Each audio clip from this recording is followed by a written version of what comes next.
Hello and welcome back everyone. This is Mohammad Sahbaz Alam and you are watching Ramadan tutorial your door to the future. Class 10 के बच्चों के मन में एक question है, माध्यमिक 2022 क्या पोस्टपोन हो सकता है? आज के इस वीडियो में मैं आप लोगों को वो सारे रीजंस बताना चाहूंगा और उनका वैलिडेशन जिसके बेसिस पर आप लोगों को क्लियर होगा कि क्या माध्यमिक 2022 पोस्टपोन हो सकता है। जानने के लिए इस वीडियो को पूरा देख सकते हैं।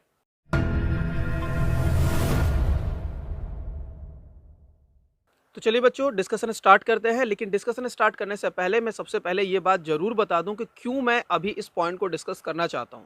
माध्यमिक 2022 का कैंसलेशन जिसके चांसेस बहुत कम है, इसके बाद पोस्टपोन, तो बच्चों के मन में ये ऐसे डाइवर्सन्स आ रहे हैं जिसकी वजह से वो अपनी पढ़ाई से भटक जा रहे हैं। उनको अभी अपने पढ़ाई के लिए फोकस्ड रहना चाहिए, अपनी पूरी तैयारी करनी चाहिए। जो बच्चे मेरे पास ऑफलाइन क्लासेस में भी है उनको भी मैं यही रिकमेंड कर रहा हूँ कि प्लीज़ 7 ऑफ मार्च को अपना एंड टारगेट मानकर अपना प्रिपरेशन रखिए कि 7 ऑफ मार्च से पहले मुझे एग्जाम के लिए पूरी तरीके से रेडी रहना है। यानी 7 ऑफ मार्च ही मेरा एग्जाम का डेट है। लेकिन कुछ बच्चे ऐसे हैं जो मुझसे डायरेक्टली कनेक्टेड नहीं है, वो डाइवर्ट हो रहे हैं। उन्हें लग रहा है कि एग्जाम पोस्टपोन हो जाएगा या एग्जाम कैंसिल हो जाएगा, तो अपनी पढ़ाई से भटक जा रहे हैं। उन बच्चों को सही रास्ते पे लाने के लिए मेनली ये वीडियो टारगेटेड है। इस पूरे वीडियो के मेनली 3 सेक्शंस होने वाले हैं। फर्स्ट सेक्शन में मैं आप लोगों से डिस्कस करूंगा माध्यमिक 2022 के पोस्टपोन होने के कंडीशंस, रीजंस क्या-क्या है। दूसरा रीजंस बताने के बाद मैं उनके सीवियरिटी को बताऊंगा, यानी कि कितने वो वैलिड है इस सिचुएशन में, मैं उनको डिस्कस करूंगा। रीजंस आपने जान लिया तो उनका वैलिडेशन जान लेंगे। And third and final part में इस वीडियो के मैं आपको अपना कंक्लूजन बताऊंगा। इन सभी चीज़ों का जो टाइम स्टैम्प है वो वीडियो के डिस्क्रिप्शन बॉक्स में दिया गया है। आप चाहें तो डिस्क्रिप्शन बॉक्स से उस पर्टिकुलर पार्ट पर जाकर उसे समझ सकते हैं, लेकिन रिकमेंडेड होगा कि इस पूरी वीडियो को देखें ताकि ये डिस्कशन आपको समझ आए। तो चलिए स्टार्ट करते हैं डिस्कशन अपने फर्स्ट सेक्शन का। बच्चों इस फर्स्ट सेक्शन में सबसे पहले मैं आपसे ये बात करूंगा, क्या रीजंस हैं माध्यमिक 2022 के पोस्टपोन हो जाने के या हो सकते हैं, इसके पीछे क्या रीजंस बन सकते हैं। तो पहला जो रीजन यहाँ बन के आता है वो होता है कि कोविड की सीवियरिटी कैसी है। 2019 में हम लोगों ने कोविड के इस प्रोटोकॉल को सबसे पहले देखा था, कोविड के सिचुएशंस को देखना स्टार्ट किया था। 2021 का एग्जामिनेशन कैंसिल करना पड़ा ड्यू टू कोविड।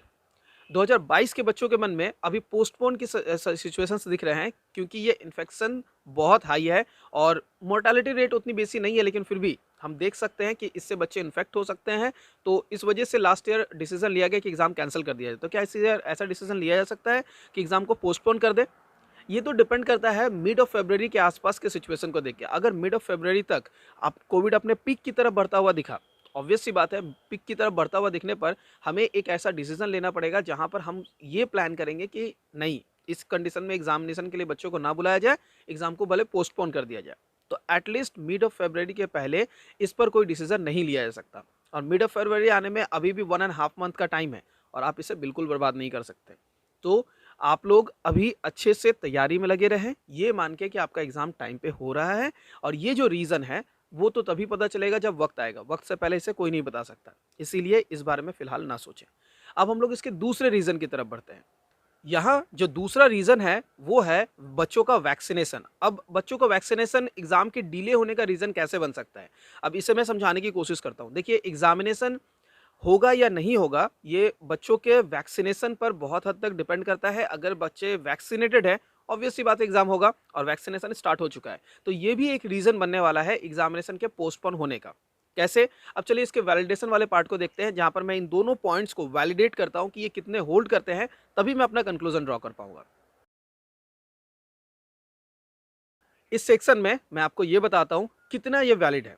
तो पहले रीजन के बारे में तो ऑलरेडी आपको क्लियर हो चुका है कि कोविड का जब तक मिड ऑफ फरवरी नहीं आता, आपको beginning of first week of March में एग्जामिनेशन कंडक्ट करवाना है। ऑब्वियस जब तक मिड ऑफ फरवरी नहीं आ जाता, ये डिसाइड करना बड़ा मुश्किल होगा कि किस तरह से एग्जामिनेशन को लिया जाए, यानी कि किस तरह से का मतलब है कि पोस्टपोन किया जाए या फिर एग्जामिनेशन को ऑन टाइम लिया जाए। तो ये तो पॉइंट आपको बिल्कुल पूरी तरीके से दिख रहा है कि ये टाइम बेस्ड है, जब तक वो टाइम नहीं आएगा तब तक कोई डिसाइड नहीं कर सकता। तो पहला रीजन जो है वो वैलिडेट कर पाना इस पॉइंट ऑफ टाइम पर बैठ के पॉसिबल नहीं है। दूसरे रीजन की तरफ बढ़ते हैं, वैक्सीनेशन। बच्चों का वैक्सीनेशन किस तरह से एग्जाम को अफेक्ट कर सकता है। एक वैक्सीन से दूसरे वैक्सीन के बीच का जो इंटरवल है ये लगभग 2 महीने से 3 महीने तक के बीच का आता है। अब ये जो 2 से 3 महीने का इंटरवल है, अगर हम लोग इसे कैलकुलेट करें तो अभी हम लोग मिड ऑफ जनवरी में है और हम लोग मार्च में एग्जामिनेशन दे रहे हैं। यहाँ पर बच्चों का वैक्सीनेशन करने में अगर सारे बच्चों का वैक्सीनेशन में 1 मंथ का टाइम लग जाता है, तो उस हिसाब से काउंट करके ये लगता है कि अगर यहाँ 1 मंथ कंज्यूम हो जाए और उसके बाद 2 मंथ का एक्स्ट्रा टाइम दिया जाए, 2 से 3 मंथ का टाइम एक्स्ट्रा दिया जाए, तो टोटल जो होता है वो अप्रैल का मंथ आ जाता है, यानी कि अप्रैल में एग्जामिनेशन लेना चाहिए सबके वैक्सीनेशन के बाद। ये पॉइंट बहुत हद तक वैलिड है, ठीक है, ये थ्योरी बहुत हद तक वैलिड है, लेकिन अभी तक ये थ्योरी है। प्रैक्टिकली क्या होगा नहीं होगा वो तो तब पता चलेगा जब ये सारे सिचुएशंस को सच में फेस किया जाएगा। तो मैं अभी आपको ये रेकमेंड करूंगा, पहली चीज़ कि अगर आप लोग वैक्सीनेटेड नहीं है तो कोशिश कीजिए वैक्सीनेशन जितने जल्दी हो सके करवा लें, क्योंकि बिना वैक्सीनेशन के एग्जामिनेशन ऑफलाइन में कंडक्ट करवाना और उसे लेना ये तो पॉसिबल, इसकी पॉसिबिलिटीज़ बहुत कम होंगे। इसलिए मुझे लगता है कि वैक्सीनेशन बहुत जल्दी आप लोगों को करवा दिया जाएगा, तो आप लोग खुद जल्दी से जल्दी वैक्सीनेटेड हो जाएं। इस पर मैं एक डेडिकेटेड वीडियो में आप लोगों से बात करता हुआ मिलूंगा। फिलहाल तो ये बता दूं कि वैक्सीनेशन एक रीज़न बन सकता है, क्योंकि एक वैक्सीन से दूसरे वैक्सीन का जो इंटरवल है ये एक मेजर फैक्टर बनता है एग्जामिनेशन को पोस्टपोन करवाने के लिए। तो ये एक वैलिड रीज़न एग्जाम पोस्टपोन का बन सकता है। चलिए अब मैं अपने कंक्लूजन को ड्रॉ करता हूँ। बच्चों, मेरा क्या कंक्लूजन है माध्यमिक 2022 के कैंडिडेट के लिए और मेरा क्या सजेशन है माध्यमिक 2022 के कैंडिडेट के लिए पोस्टपोन से रिलेटेड, बता दूं। ऑलरेडी वीडियो के स्टार्टिंग में मैंने आपको बताया कि माध्यमिक 2022 के कैंडिडेट के लिए मेरा सजेशन यही है कि आप लोग पोस्टपोन, कैंसलेशन, इन सब बारे में सोचकर अपना एग्जामिनेशन के पॉइंट ऑफ व्यू से खुद को डिस्टर्ब ना करें, क्लियर रहें। मार्च 7 आपका एग्जामिनेशन है, आपका वही डेड एंड है, आपको उसी के लिए तैयारी करनी है। तो उस डेट लाइन को फॉलो करते हुए चले, जो एग्जाम रूटीन दिया गया उसे फॉलो करते हुए चले। और मैं यही सजेस्ट करूंगा, मैं अपने सारे ऑफलाइन कोचिंग्स के बच्चे को यही सजेस्ट कर रहा हूं और आप लोगों को यही सजेस्ट करूंगा, उसे ही अपना मेन मान के चले और उसी के लिए तैयारी करते रहे। अगर ऐसा होता है कि हम एग्जाम पोस्टपोन हो जाता है और हमें कुछ एक्स्ट्रा टाइम मिलता है तो वो हमारे लिए ग्रेस पीरियड होगा, जिसे हम लोग यूज करेंगे अपने पढ़ाई को और इम्प्रूव करने के लिए। लेकिन उसे एक्स्ट्रा मानकर अभी से अपनी पढ़ाई को डिले ना करें।